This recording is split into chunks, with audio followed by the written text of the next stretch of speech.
भगवान महादेव और माता पार्वती। बहुत प्राचीन समय की बात है। हिमालय के राजघराने में राजा हिमवान और रानी मैना के यहाँ एक सुंदर कन्या का जन्म हुआ। ये कन्या कोई साधारण नहीं थी, ये साक्षात आदि शक्ति का अवतार थी, माता पार्वती। माता पार्वती को बाल्यकाल से ही एक दिव्य आकर्षण भगवान शिव की ओर खींचता था। वे अक्सर कैलाश पर्वत की ओर देखकर ध्यान में लीन हो जाती थीं। उन्हें अपने पूर्व जन्म की स्मृति थी, जहां उन्होंने भगवान शिव को पति रूप में पाने का वरदान मांगा था। उधर भगवान महादेव संपूर्ण संसार से विरक्त होकर कैलाश पर्वत पर तपस्या में लीन रहते थे। वे योगी थे, वैरागी थे और सांसारिक बंधनों से दूर रहते थे।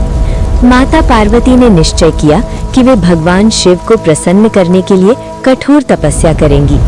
उन्होंने राजमहल के सुख सुविधाओं को त्याग दिया और वन में जाकर घोर तप आरंभ किया।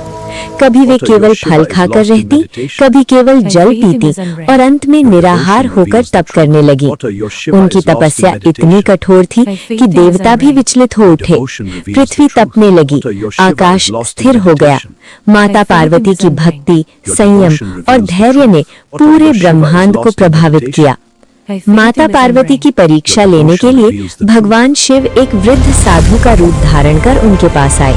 साधु ने भगवान शिव की निंदा की और कहा कि वे एक औघड़, भस्मधारी और संसार से दूर रहने वाले योगी हैं। माता पार्वती को ये सुनकर दुख हुआ।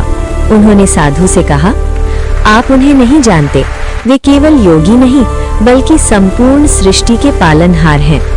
माता पार्वती की अडिग श्रद्धा देखकर भगवान शिव अत्यंत प्रसन्न हुए और अपने वास्तविक रूप में प्रकट हुए। उन्होंने माता पार्वती को स्वीकार किया और कहा कि उनकी तपस्या सफल हुई। फाल्गुन मास की कृष्ण पक्ष की चतुर्दशी की रात्रि को भगवान शिव और माता पार्वती का दिव्य विवाह संपन्न हुआ। यही पावन रात्रि महाशिवरात्रि कहलाई। इस दिन भगवान शिव ने गृहस्थ जीवन को स्वीकार कर संसार को ये संदेश दिया कि तप और त्याग के साथ साथ कर्तव्य और प्रेम भी जीवन का महत्वपूर्ण भाग है। महाशिवरात्रि का महत्व। ये रात्रि शिव शक्ति के मिलन का प्रतीक है। इस दिन उपवास और जागरण करने से आत्मिक शुद्धि होती है। शिवलिंग का पूजन करने से कष्टों का नाश होता है। दाम्पत्य जीवन में सुख और स्थिरता आती है।